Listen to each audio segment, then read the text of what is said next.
परमेश्वर के मीठे मधुर नाम में एक बार फिर से आप सभी को जय मसीह की। मेरा नाम है फ्रेड एरियल और यीशु हमारा चरवाहा में एक बार फिर से आप सभी का स्वागत है। आज एक और परमेश्वर ने दिन दिया है और हम सुबह सुबह जब सो के उठते हैं तो परमेश्वर को धन्यवाद दे पाते हैं, क्योंकि एक और नया दिन परमेश्वर हमें देता है ताकि हम अपने जिम्मेदारियों को, अपने रोजमर्रा के काम काज को कर सकें और साथ ही साथ परमेश्वर के नाम को ऊंचा उठा सकें। तो परमेश्वर ने जब आज का दिन दिया है तो आइए हम परमेश्वर के वचन से देखते हैं जो हमको मिलता है नए नियम में। लूका की इंजील उसका 12वां अध्याय और उसकी 10 आयत। लूका की इंजील उसका 12वां अध्याय और उसकी 10 आयत, जहाँ इस प्रकार लिखा है, जो कोई मनुष्य के पुत्र के विरोध में कोई बात कहे उसका वह अपराध क्षमा किया जाएगा, परंतु जो पवित्र आत्मा की निंदा करे उसका अपराध क्षमा नहीं किया जाएगा।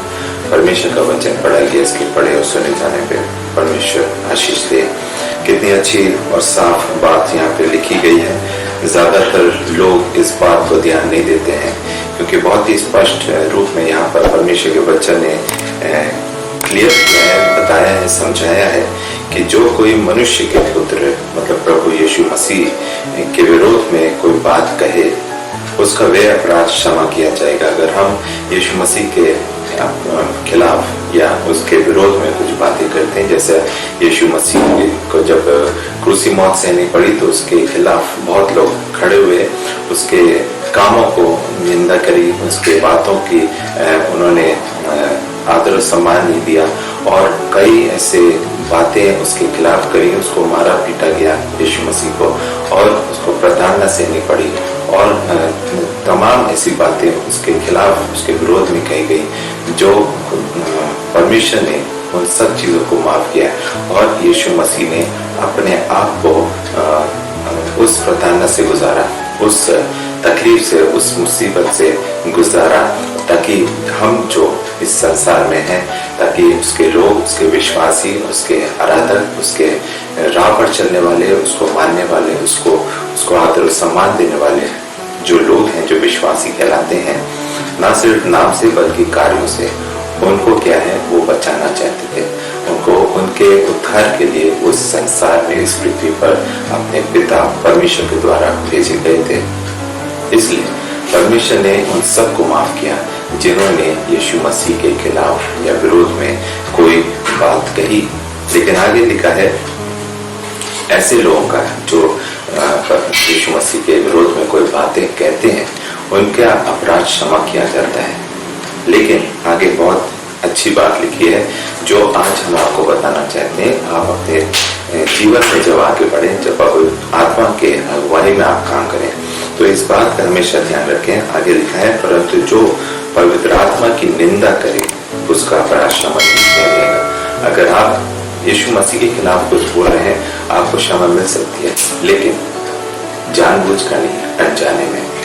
अगर जानबूझकर आप उस यीशु मसीह के लिए कुछ बोल रहे हैं गलत बात तो क्षमा नहीं की जाएगी, लेकिन अनजाने में अगर आप कर रहे हैं तो आपको क्षमा किया जाएगा। यही इस बात को आगे लिखा गया है, परंतु जो पवित्र आत्मा की निंदा करे, पवित्र आत्मा जो यीशु मसीह का स्वरूप है, सहायक के रूप में हम सबों को दिया गया। जब यीशु मसीह 3.5 साल के सेवकाई के बाद जब उनको आसमान पर उठा लिया गया तो वो अपने चेलों को इस बात का यकीन और विश्वास दिला के गए थे कि मैं जाता हूँ परंतु मैं तुम्हारे लिए एक सहायक भेजूंगा। सहायक कौन था? वो पवित्र आत्मा था। आज हमारे बीच में पवित्र आत्मा रहता है, हमारे शरीरों में, मनों में रहता है, जो यीशु मसीह पर विश्वास रखते हैं, जो यीशु मसीह को मानते हैं, जो यीशु मसीह के वचनों पे चलते हैं और उसके जिंदा कलाम को पढ़ते हैं, सीखते हैं, समझते हैं और उसके अनुसार अपने जीवनों में आगे बढ़ते हैं।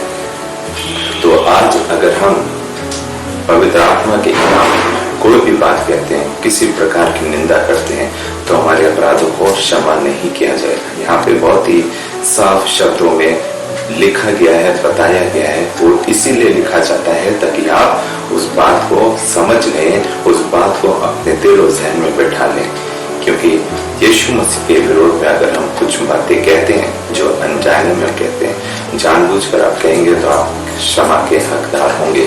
यदि आप अनजाने में कहते हैं तो आपके पाप को क्षमा किया जाएगा। परंतु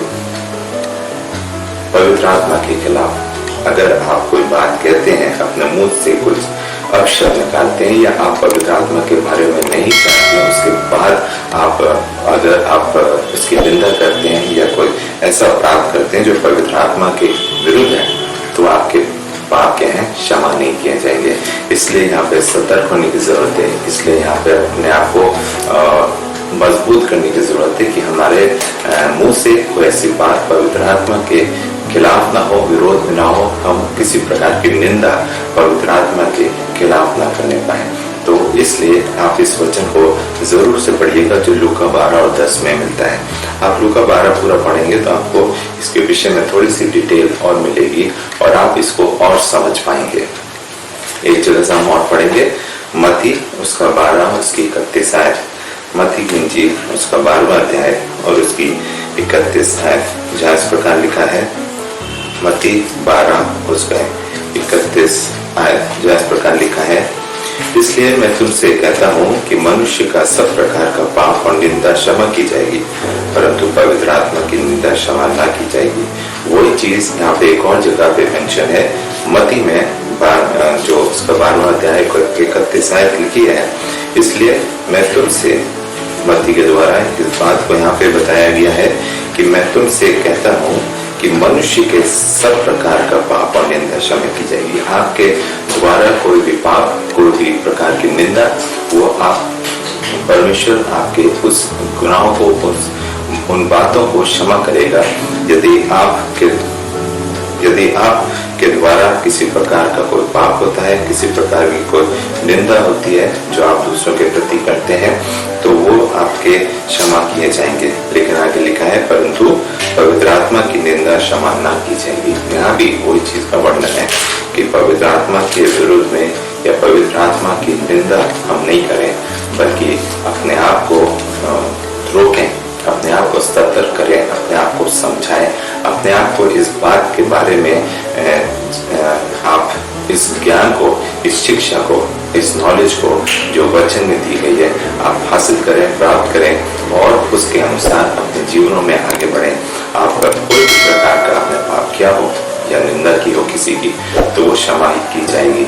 आज हमने बहुत ऐसे पाप हैं, बहुत ऐसी चीजें हैं, गुनाह हैं जो हमसे हो जाते हैं, वो हम सबको प्रभु यीशु मसीह क्या है, क्षमा करते हैं हमारे गुनाहों को। लेकिन जरूरत है हमारा विश्वास पर रखने की। हम अपने विश्वास में कितने मजबूत हैं, कितने दृढ़ हैं, कितना हमारा विश्वास परमेश्वर पे मजबूत है, इसकी जांचने की आवश्यकता है। यदि हम अपने विश्वास में कमजोर हैं और हम पाप करते जाएं, तो हम उस पाप में गिरते जाएंगे और हमें क्षमा नहीं मिलेगी। हमें क्षमा कौन देता है? प्रभु यीशु मसीह देता है, यदि हम उस पर विश्वास करेंगे। क्योंकि क्षमा तभी मिलती है जब हम यीशु मसीह पर विश्वास करें, अपने गुनाहों की माफी मांगे, अपने गुनाहों का पश्चाताप करें। कि हम माफी मांगते हैं उसके बाद हम गुनाह न करें। यदि हम माफी मांग रहे हैं और फिर भी हम गुनाह कर रहे हैं, तो हमारे पाप क्षमा नहीं किए जाएंगे।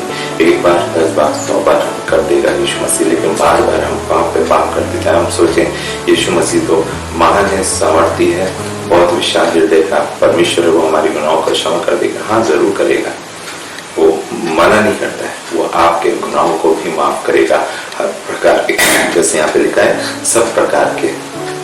और निंदा जो भी आपके द्वारा होती है वो आपको क्षमा की जाएगी। लेकिन आप पवित्र आत्मा के खिलाफ में किसी प्रकार की आप निंदा जो करेंगे वो आपको क्षमा नहीं की जाएगी।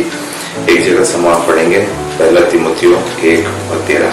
1 तीमुथियुस उसका 1 अध्याय और उसकी 13 आयत, जहाँ इस प्रकार लिखा है, 1 तीमुथियुस का 1 अध्याय उसकी 13 आयत, जहाँ इस प्रकार लिखा है, मैं तो पहले निंदा करने वाला और सताने वाला और अंधेर करने वाला था, तो अभी मुझ पर दया हुई, क्योंकि मैंने अविश्वास की दशा में बिन समझे बुझे ये काम किए। यहाँ पे तिमुथी अपने बारे में लिखते हैं कि मैं तो पहले निंदा करने वाला और सताने वाला और अंधेर करने वाला था। ऐसा कार्य था उनका, ऐसे प्रकार का तिमुथी अपने बारे में यहाँ पे खुद लिखते हैं। वो किस प्रकार के थे? निंदा करने वाले थे, दूसरों की निंदा, उनके लिए बुरा शब्द, बुरी बातें अपने मुंह से निकालते थे या उनकी निंदा करते थे, उनकी जो भी उनके द्वारा लोगों के प्रति ऐसा करते थे और सताने वाले थे, लोगों को क्या है सताते थे, उनको परेशान करते थे, उनको आदर सम्मान नहीं देते थे, बल्कि लोगों को सताने वाले थे और अंधेर करने वाले थे। मतलब अंधेर करने वाला कौन होता है? जो जानबूझकर किसी के साथ हम गलत कर रहे हैं, बार बार हम उसको प्रताड़ना दे रहे हैं, बार बार हम उसको सता रहे हैं, बार बार हम उसको नीचा दिखा रहे हैं, या हम उसके साथ जस्टिफाई नहीं कर पा रहे हैं कोई चीज को, अगर वो सही भी है फिर भी हम गलत उसको ठहराते हैं। तो ऐसा स्वभाव था मती का कि वो निंदा करने वाला था, सताने वाला था और क्या था? अंधेर करने वाला था। आगे लिखा है, बहुत अच्छी बात लिखी है, तो भी मुझ पर दया हुई क्योंकि मैंने अविश्वास की दशा में बिन समझे बूझे ये काम किए। उन्होंने लिखा जब वो अविश्वासी थे या जब वो विश्वास में नहीं थे, वो उन्होंने बिना समझ बूझ कर ये सारे काम किए थे, समझ के नहीं किए थे, वो अविश्वास में थे। आगे साफ सब लिखा है, तो भी मुझ पर दया की, उन पर दया हुई, उनको माफी मिली, उनको क्षमा मिली। क्योंकि आगे लिखा है, क्योंकि मैंने ये अविश्वास की दशा में, अविश्वास कौन है? जब वो विश्वासी नहीं थे, या वो परमेश्वर को नहीं जान पाए थे, या परमेश्वर को नहीं जानते थे, या परमेश्वर के कार्यों को नहीं समझा था उन्होंने। इसीलिए लिखा है क्यों तो भी मुझ पर दया हुई क्योंकि मैंने अविश्वास की दशा में बिन समझे बुझे ये सब काम किए थे। यदि अभी हमने बताया था थोड़ी देर पहले कि यदि हम अनजाने में कुछ हम पाप कर देते हैं, जानबूझ कर नहीं, अगर हम जानबूझकर परमेश्वर के खिलाफ कुछ काम गुनाह करते हैं तो हम पापी हैं। जब हम जानते हैं कि परमेश्वर कैसा है, उसका पुत्र यीशु मसीह कैसा, उसके कार्य कैसे, उसने किस प्रकार की प्रताड़ना से, वो सारी चीजें जो हमारे जीवनों के, हमारे बचाव के लिए, हमारे उद्धार के लिए उसने सही, ताकि हम सब बचाए जाएं इस संसार में और एक हम अच्छी जीवन को जीने पाए। हमारे आपकी खुशियों के लिए उसने अपनी जान कुर्बान की, उसने अपने आप को बलिदान किया है। अगर हम ये जान कर भी अगर हम कुछ पाप करते हैं यीशु मसीह के खिलाफ, पवित्र आत्मा के खिलाफ, तो हम क्या हैं? पापी हैं। फिर हमारा गुनाह क्षमा नहीं किया जाएगा। लेकिन यहाँ तीमुथी बताता है कि मैं तो पहले निंदा करने वाला था, सताने वाला था, अंधेर करने वाला था, तो भी मुझ पर दया हुई।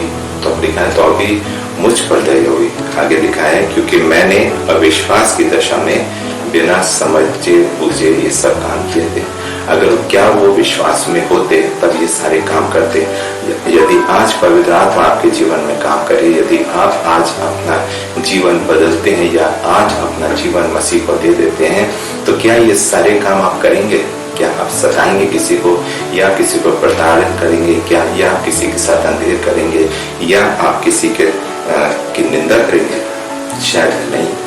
जब हमारा सारा स्वभाव, हमारा उठना बैठना, बोलचाल और लोगों से के साथ हमारा रिलेशन, ये सब बदल जाता है। जब हम अपने नहीं होता है तो प्रभु यीशु मसीह के हाथों में सौंप देते हैं अपने आप, और उसका पवित्र आत्मा हमारे जीवन में काम करने लगता है। जब पवित्र आत्मा हमारे अंदर काम करेगा, उसकी सामर्थ होगी, तो हम ये सारी जो सांसारिक चीजें, निंदा, सताना और अंधेर करना, मारना पीटना, मुंह से अपशब्द कहना, ये सारी बातें हमारे जीवन से बाहर आ जाएंगी और हमें साफ सुथरा इंसान और दीन और नम्र, हर तरह की क्वालिटीज जो अच्छी हैं, जो प्रभु यीशु मसीह के अनुसार है, हम ऐसे इंसान बन जाएंगे। और फिर हमारे अंदर किसी प्रकार की मलिनता, गंदगी या ईर्ष्या, जलन, द्वेष, इस प्रकार की जो बातें हैं, वो सब हमारे जीवन से क्या है?